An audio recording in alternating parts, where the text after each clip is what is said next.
Thank you. That's a hard act to follow. I had to write this down because I'm a little nervous. I've been listening to your CDs in my car on a almost daily basis recently, and you talked about answering a question about the difference between meditation, the workshop, and another thing that I don't remember.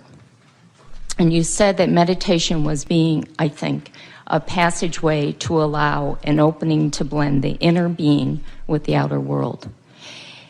And I was wondering if you would elaborate on that so that I would have a clearer understanding. Well, from our perspective, if we were standing in your physical shoes, this is the way we would utilize the tool of meditation. It's a process for raising vibration, period.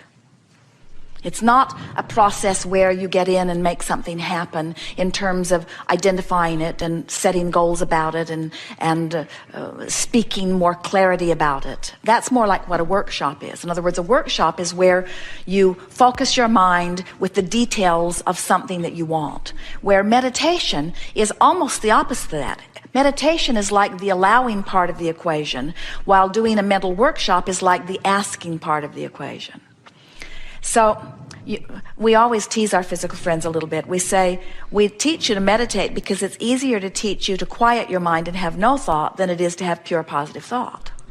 Because when you've been beating the drum on some subject and you say, oh, I think I'll make improvement on this subject, where you are is where you are. And so when you try to think about this subject, you don't activate it over here where you want it to be, you activate it over here where it is. So that's why people will say, why is it that the things that I really don't care that much about come easily, and the things I really want are so slow in coming? And we say, because the things you really want, you really think about a lot from right where you are. So that's why we teach meditation. The process of meditation is sit in a quiet, comfortable place and quiet your mind and focus on something that allows you to stay awake but doesn't activate something that is troubling. Or, in other words, it's just choosing some subject that you can rest with and feel good with. Sometimes Esther uses meditation to clean her vibration up fast because she's found that appreciation is every bit as good as meditation. If she is anywhere in the proximity of appreciation tunes her right up to source energy immediately. But if she's not in the vicinity of appreciation, then stopping thought altogether will stop. You see, think about what it means. If you deactivate your focus, if you stop thought, then you've stopped resistant thought. And if you've stopped resistant thought, your vibration will naturally raise, just like a cork will bob right back to the surface, you see. So use meditation to raise your vibration, and use the workshop to identify more specifically what you're wanting. Now, why would anybody need to offer a workshop anyway? If contrast causes you to launch rockets of desires, and that's step one, asking, and then you meditate or bask or do things that feel good, which causes your vibration to raise to the level of what you're asking for, that's the answering step 2 and the receiving step 3, then why would anybody ever want or need to get into a workshop where you are specifically asking for things? Because it's fun. It's really, really fun once you get the hang of how worthy and capable you are to be specific, to specifically ask for something and know you're not in alignment with it, and then deliberately get into alignment with it and feel the release of resistance and the subsequent alignment, and then to get to see the manifestations coming into place. And it's just delicious creating. It's the same reason that the sculptor doesn't take the big wad of clay and slap it down and say, there, it's finished. Can you help me to understand the difference between the saying letting go and letting God and deliberate creation of what we want? Well, when we were calling this the science of deliberate creation, it was harder for people to see the compatibility with the statement, let go and let God. But as we start talking about the art of allowing, that really is in vibrational alignment with let go and let God. And that we always have to clarify that you are the God in physical form that has launched the creation, that you are now detaching from the resistance and letting the resources of the universe now give you what you're asking for. But the idea of surrendering, you're not giving up your desires, you're just giving up the resistance that was holding you apart from your desires. I see. You can't stop wanting. You cannot become less than you have become. Oh, everything that we talk about all day in these gatherings is this vibrational relationship between your practiced vibration and the vibration of your source. Now, we haven't talked about this here today, and we want to give this to you because this is a very meaningful place in this. Do you hear us when we say, ask and it is given? And do you understand that step one is your asking, and contrast helps you to do that. And step two is source answers. And then step three, you've got to let it in. In other words, that you've come along with us on these ideas.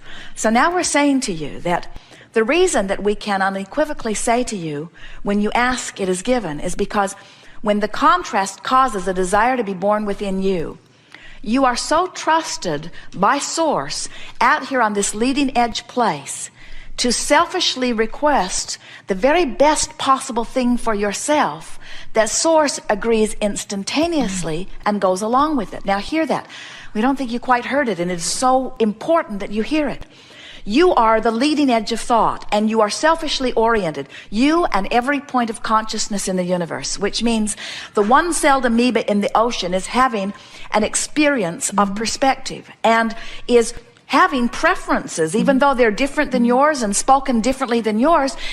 Every point of perception or perspective is having preferences born. In other words, this would feel better than this, and this would feel slightly better. The cells in your body are constantly asking selfishly for the very best thing that they can individually achieve, which is what makes the continuity of your whole work the way it does, you see.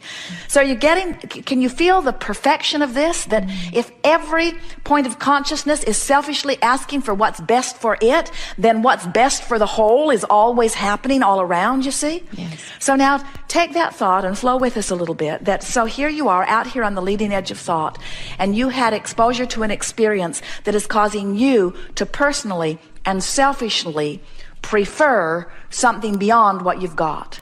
And source says immediately, faster than you could even listen, yes to that. So that means point one of this vibrational relativity has happened. What you want and source are there. But where are you in relationship to it? Still complaining? Still worried? Still unhappy?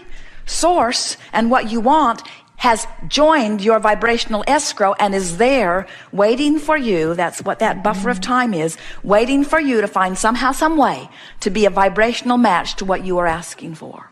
So can you feel how delicious it is once you've shown yourself that? And you can do that today. You got depressed and you got all the way to anger. You've shown yourself that you are empowered. You've shown yourself that no matter what, you can and if you can go there, then you can go there. And if you can go there, then you can go there. And if you can go there, then you can go there. In other words, if you can get from depression to anger, then you can get from anger to frustration. And then from frustration to hopeful, and from hopeful to believing, and from believing to knowing, and from knowing into the ecstasy that is natural to you. And we have to say to you that there is no end to relief. In other words, we cannot stop being where we are and expanding into more. The expansion never stops for any of us. So what's happening with so many people is that, and what is the reason for all of your emotional response to your life is this vibrational relativity between who you're being in this moment and who you really are being in this moment. So something happens which causes you, and it happens all day, every day, which causes a new desire to be born. And when that happens, you got to get up to speed with the new desire. You can't pull back. So if somebody says, let go and let God, we promise you they're not saying pull back those desires, because that defies the way the universe is established. It defies all the laws of the universe as we know them to be, you see.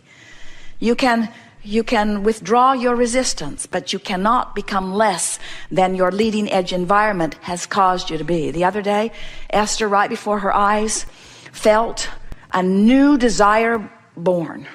She felt it happen. Jerry was standing right next to her. She looked at him and she said, uh-oh. Uh-oh. He said, what? She said, we've got no choice but to go there. You have to go there. And once it's born, you're never happy again until you go there. You've got no choice but to go there, you see. So you can let go and you can let God, but you can never stop creating. You can never stop thinking. You can never stop being. You can never stop offering vibration, but you can deliberately control vibration. And that's the power of those workshops, to deliberately control thought and then see universal response to your thought. That's ecstasy. That's deliberate creating ecstasy. Good time for a segment of refreshment.